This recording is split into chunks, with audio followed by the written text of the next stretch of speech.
Sup guys, here today to do a Akame got killed episode 12 review.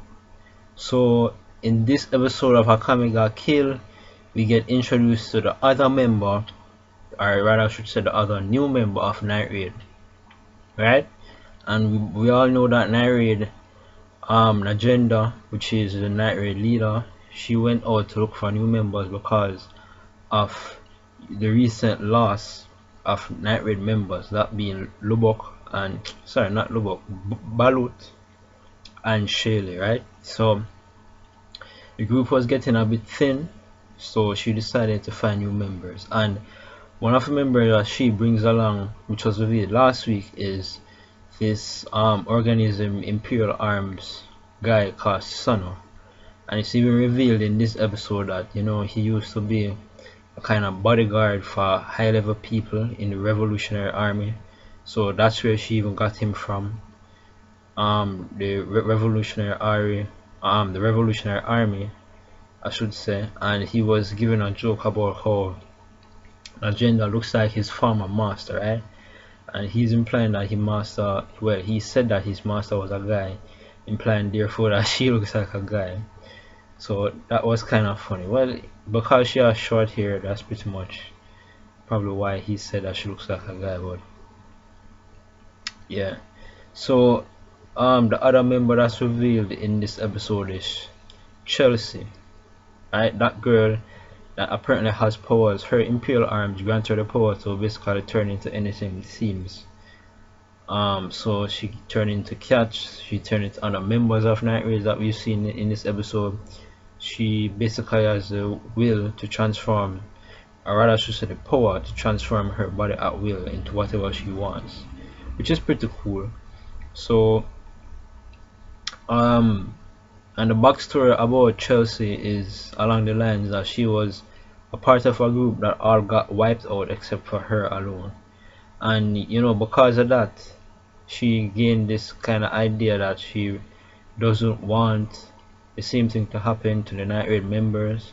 So when she was being introduced, she in some way came across as being a bit offensive, because she said that the reason why Shayla and Balut died were because they were naive, something along those lines. And the other Night Raid members didn't take that too lightly, because she was dissing them and they were no longer in the group, they were dead. So but she has her reasons for doing that, because of her own fear of the same thing happening with Night Raid that happened to her with the other group. She doesn't want that to happen. So that's her way of dealing with those circumstances in her own way, I guess. So basically, for the remainder of this episode, it was mainly Night Raid members fooling around. There's some rivalry going on between Chelsea and Miney, which is pretty interesting, pretty funny. So and Susano, he just does everything all at once. He seems like an expert multitasker. So that's one part of the episode in relation to Night Raid. The other part of the episode was in relation to Lord Stylish, when Esdeath and her group members basically came to the realization that Lord Stylish, he was killed in action, right? He just suddenly went out, disappeared, haven't returned. So they surmised that he was killed, or they came to the conclusion that he was killed by Night Raid members. More than likely it's Night Raid members. And Shaylee apparently was very close to Lord Stylish, because I'm guessing he was the one that provided her with the guns in her arms and all that shit, guns in mouth. Because last week when we saw that guy who was fighting Akame, where his limbs were getting chopped off, and he would just push out firearms out in one hand, push out sword out in the other, have a gun in his mouth. So it's revealed that Lord Stylish is the one who worked on her body to do those type of stuff for her. And this is another loss for her. Night Raid members have been killing people apparently close to her for quite a while now. So she felt hurt, and surprisingly, we saw Esdeath console her. Is very surprising, because we normally consider Esdeath to be this cold, ruthless killer, and apparently we saw Esdeath came to her, hug her, and comfort her, and said that she will get her revenge, right?